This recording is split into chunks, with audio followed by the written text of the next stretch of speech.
اور محاذ خاموش ہو گیا۔ ایرک ماریا ریمارک۔ تھوڑی دیر بعد بمباری ختم ہو جاتی ہے، میں باہر نکلتا ہوں، ہم زخمیوں کو اٹھاتے ہیں اور آہستہ آہستہ سڑک کی طرف چل دیتے ہیں۔ اچانک طیارے پھر دکھائی دیتے ہیں، اس مرتبہ وہ گیس پھینک رہے ہیں۔ گیس سے بچنے کے لیے خاص قسم کے موٹے نقاب اوڑھ لیتے ہیں۔ رنگ روٹ صورتحال کو نہیں سمجھ پاتے اور گیس کی شدت سے بے ہوش ہو کر نیچے گر پڑتے ہیں۔ ہم ان کی طرف بھاگتے ہیں اور انہیں نقاب پہناتے ہیں۔ دفعتاً کوئی چیز میرے قریب آ کر گرتی ہے۔ یہ ایک لکڑی کا خالی تابوت ہے جو کسی قبر سے اڑ کر نکل آیا ہے۔ نقاب پہننے کے باوجود میرے سر میں دھماکے ہو رہے ہیں، میرے پھیپھڑے اکڑ گئے ہیں، ہوا گرم، گندی اور بدبودار ہے، میرا دم گھٹ رہا ہے۔ قبرستان کے پرخچے اڑ گئے ہیں، ہر طرف تابوت اور لاشیں بکھری پڑی ہیں۔ ان لوگوں کو دوبارہ مارا گیا ہے۔ درخت جل کر ٹن مٹن ہو گئے ہیں، ریل کی پٹریاں اکھڑ گئی ہیں، ہمارے سامنے کوئی پڑا کرا رہا ہے۔ میں جھک کر دیکھتا ہوں، ایک خوبصورت سا نوجوان دونوں ہاتھوں سے پیٹ کو دبائے اوندا پڑا ہے۔ ہم اسے اٹھانے کی کوشش کرتے ہیں لیکن اس کی ریڑھ کی ہڈی بالکل چکنا چور ہو گئی ہے، اس کی پیٹھ ہڈیوں اور گوشت کا کیما بن چکی ہے۔ ہم اسٹریچر لانے کے لیے اٹھتے ہیں تو وہ ہمارے پیروں سے چمٹ جاتا ہے۔ خدا کے لیے مجھے اکیلا مت چھوڑو۔ اس کی آنکھوں میں فریاد ہے، بے بسی ہے اور مجبوری ہے۔ بہتر یہی ہوگا کہ ہم اسے گولی مار دیں، کیپ میرے کان میں کہتا ہے۔ بات تو درست ہے، اب یہ لڑکا نہ کھڑا ہو سکے گا نہ بیٹھ سکے گا، عمر بھر چارپائی پر لیٹے رہنے سے تو موت 1000 درجہ بہتر ہے، اور پھر اسے تکلیف بہت ہے۔ میولر نے اپنا پستول نکال لیا۔ نوجوان کی حلق سے غرغر کی آوازیں نکل رہی ہیں۔ میں میولر سے پستول چھین لیتا ہوں۔ یہ کسی کی آنکھوں کا نور ہے میولر، کوئی اسے دیکھنے کے لیے بے چین ہے۔ ہو سکتا ہے یہ بچ جائے اور چھٹی دے کر گھر بھیج دیا جائے۔ ہم اسے لشٹم پشٹم اٹھاتے ہیں اور گاڑی پر لٹا دیتے ہیں۔ اب گاڑیوں میں کافی جگہ ہے، بھیڑ کم ہو گئی ہے، بہت سے لوگ مارے گئے ہیں، زخمی ایمبولینس میں ہیں۔ خالی نشستوں پر بیٹھے ہم ایک دوسرے کی طرف دیکھ رہے ہیں۔ بات چیت بہت کم ہوتی ہے۔ اچھا ہوا بارش شروع ہو گئی، اب محاذ پر پڑے ہوئے مردوں کو آخری غسل دے گی۔ یہ ان بے ہوش زخمیوں پر پڑے گی جو میلوں لمبے علاقے میں جا بجا پڑے ہیں۔ وہ ہوش میں آتے ہی تڑپیں گے، چیخیں گے اور زمین پر لوٹ جائیں گے۔ انہیں یہ یوں محسوس ہوگا جیسے وہ جہنم کی آگ میں جل رہے ہوں۔ کاش بارش نہ ہوتی اور وہ بے ہوشی کے عالم میں ہی مر جاتے۔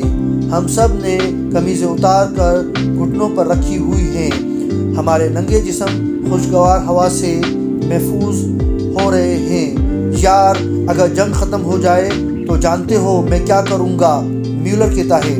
کیا کرو گے؟ ایک شاندار غسل کروں گا، پھر صاف ستھرے شریف آدمیوں کے سے کپڑے پہن کر گدے دار بستر پر آرام کروں گا اور 6 ماہ بعد اٹھوں گا۔ ایک بات اور، 1 سال تک پتلون نہیں پہنوں گا، قسم خدا کی۔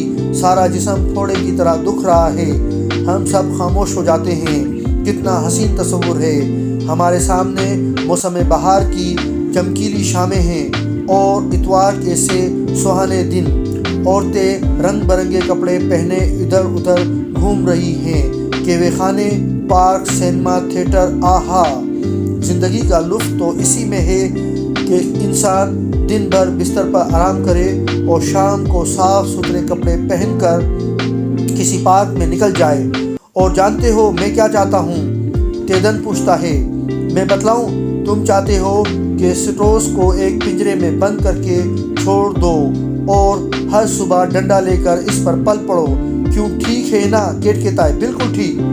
پیٹرنگ خاموش ہے، اسے ہر وقت بیوی، بچوں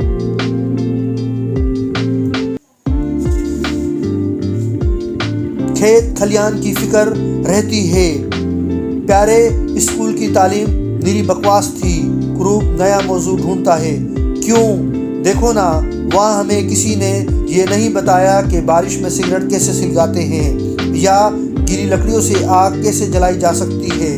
نہ ہمیں کسی نے یہ بتایا کہ سنگین کو پیٹ میں گھونپنا ہر لحاظ سے مفید ہے۔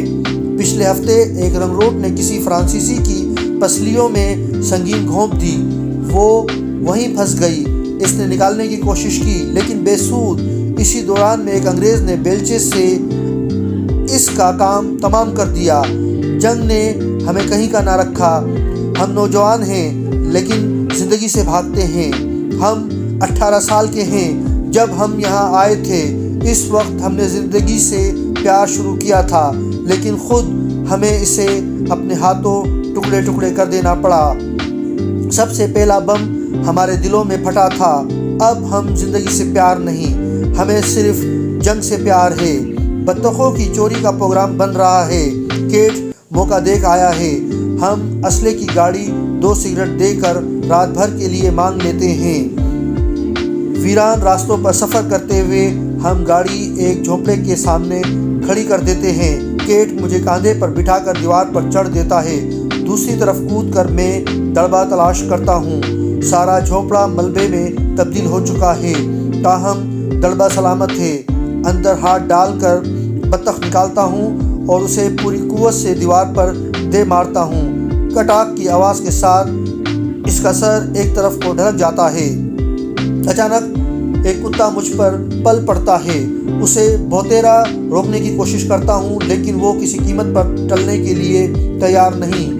پگلا کہیں کا، وہ سمجھتا ہے کہ اس گھر کے مالک کہیں باہر گئے ہیں۔ وہ کیا جانے کہ اب تک گدھیں ان کا گوشت تک نوچ چکی ہوں گی۔ باہر نکل کر ہم ایک دوسرے جھونپڑے میں جاتے ہیں، آگ جلا کر بطخ بھونتے ہیں اور پھر وہیں مزے سے اڑاتے ہیں۔ ہمارے سروں پر چھپر ڈول رہا ہے، باہر بمباری ہو رہی ہے اور ہوائی جہازوں کی گونج، توپوں کی گرج اور مشین گنوں کی تڑ تڑ مل جل کر ایک عجیب سما پیدا کر رہی ہے۔ کبھی کبھی زخمیوں کی چیخ پکار بھی سنائی دیتی ہے۔ ہم بچا کچا گوشت دوستوں کے لیے اٹھا لیتے ہیں۔ اس بار ہم معمول سے 2 روز پہلے محاذ پر پہنچ گئے ہیں۔ راستے میں ایک تباہ شدہ اسکول کے سامنے تازہ بنے ہوئے زرد رنگ کے تابوت رکھے ہیں۔ ان کی تعداد کوئی 200 کے قریب ہوگی۔ حملے کے لیے تیاری اچھی ہے۔ کیا مطلب یہی کہ یہ تابوت ہمارے لیے ہیں۔ مذاق کچھ ناخوشگوار ہے لیکن انسان ایسے حالات میں کر بھی کیا سکتا ہے۔ خندقوں میں بیٹھے ہوئے ہمیں 2 گھنٹے گزر چکے ہیں۔ آگے گولہ باری ہو رہی ہے۔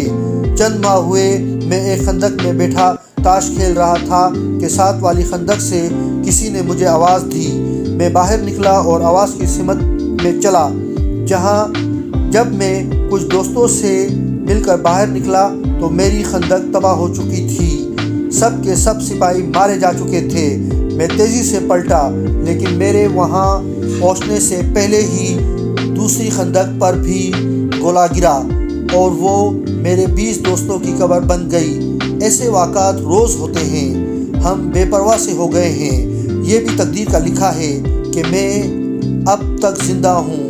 ہو سکتا ہے میں کسی محفوظ ترین جگہ پر ہونے کے باوجود مر جاؤں، اور یہ بھی ممکن ہے کہ کھلے میدان میں بمباری کے باوجود بچ نکلوں۔ ہم سپاہی قسمت کے بڑے قائل ہیں۔